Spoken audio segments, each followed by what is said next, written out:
All right, guys. I have Treigh with me today. Welcome, Treigh. Hey, right. We're just going through some of the things about our epigenetic program that Treigh jumped into. He saw some incredible results. He's down about what we said, 10 kilos now.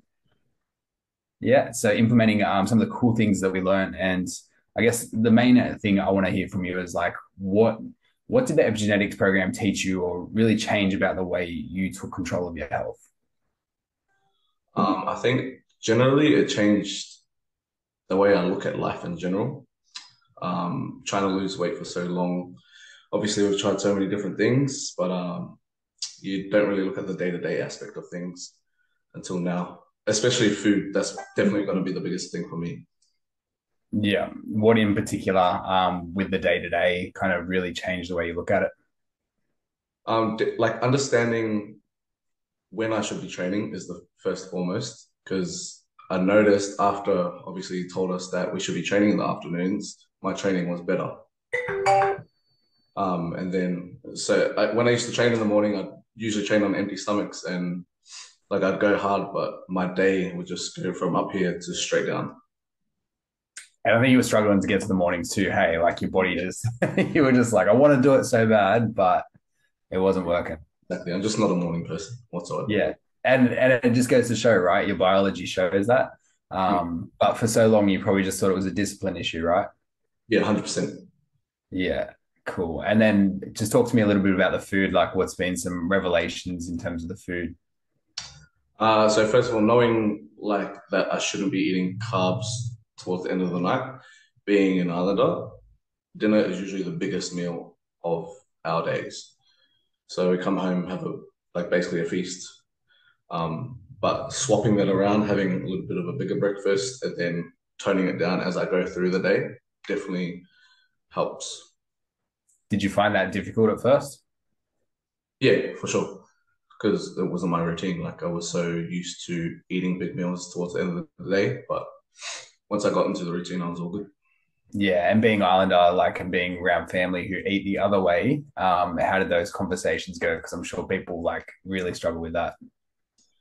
Yeah, or when you have supportive people around you, it makes it a lot easier. So I was living with some family at the time when we first started. So I just told them I was like, because sometimes they would cook for me, but I just told them I can't have carbs for dinner. So as soon as I told them that, I'm like, oh yeah, sweet. We'll make sure that when we cook dinner, we won't make carbs for you to eat.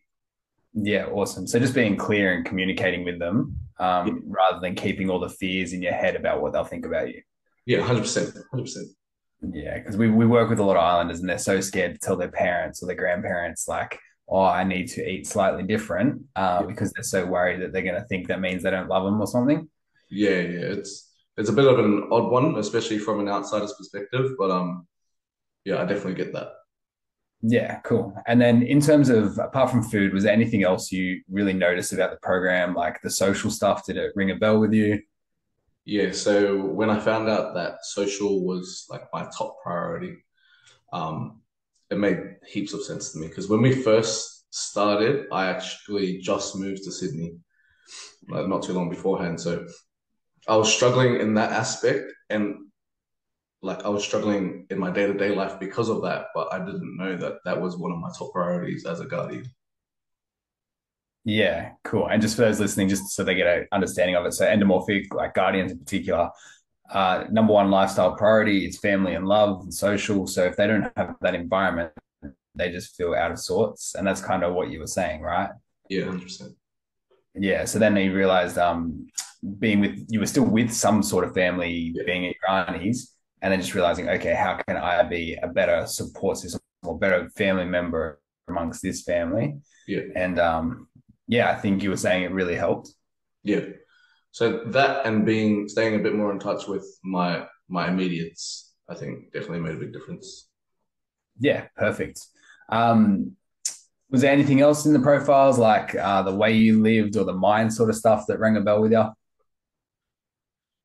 I didn't really dig too deep into mind because it is a lot. It It's is a so lot. much. Yeah. There's Yeah. honestly a lot to cover within 8 weeks, but when you continue doing the things that you learn, you notice that life just goes slowly on an upward slope. Yeah. Yeah. I mean, we just checked in and that's when you hit your 10 kilo mark. So Yeah, implementing not all of them, right? It's like you still got stuff you could implement, right? yeah, 100%. Yeah. And have you like so for yours, you were meant to go a bit more plant-based. Have you now introduced a bit more meat or you're still relatively plant? No, the meat's definitely come back. Yeah, yeah. And that's what happens when people fall off. Yeah, Is it more balanced than what it was before though? Or yeah, definitely. So, with dinner, I'm still not really eating carbs, and if I am, it's barely ever, or if I go out. Um, Choosing meals when I'm out is a little bit easier, knowing what I should and shouldn't eat. Sticking away from obviously the heavy meats towards like at night. So looking at that fish, fresh fish, and chicken if I do have meat at nighttime. So I think yeah, just having the knowledge of what kind of foods you should eat and when you should be eating it has played a massive part in what I've done so far. and for some of the guardians, they were saying like if they ate the wrong thing, they could feel it. Do you notice now if you eat somewhat off track that your body just like, what are you doing to me? Or Yeah, so I'd say when I feel heavy at night if I have carbs. Like when I'm okay, going to bed, I feel heavy, and then I wake up. I wouldn't say like sore stomach, but just a little bit more sluggish. do you reckon it affects your sleep? Like it's noticeable? I don't know. I'm a heavy sleeper. No, that's okay. My I sleep just is know normally good. Yeah, Lenny was saying that it really affected her sleep when she was introducing carbs at night and stuff like yeah. that. But yeah, cool. I guess yeah, just to wrap it up, who would you recommend this program to, and kind of like why would you recommend it? I think anyone who feels like they've tried everything, because once you have the understanding of the way your body is supposed to operate, rather than looking at what everyone else is doing and trying to do what this person's doing, it doesn't all work for yeah, everyone. We're all very unique in the way that we have to do things. So the more knowledge, the better, I guess. Yeah, perfect. No, that's awesome. Well, thanks so much for jumping on, bro. I appreciate it. It's fantastic to see the results you've gotten. I hope this inspires a few more islanders to jump on because like we've tried to help them for so long and just not had the right tools. And I think as a community, it's very sad to see the amount of death from health related illnesses that comes about. So to be able to help them put more things into place to create a healthier life for their families, it's only going to make a bigger difference. For sure. Yeah, sweet. All right. Well, thanks heaps, man. And I will talk to you soon. So easy. Ciao.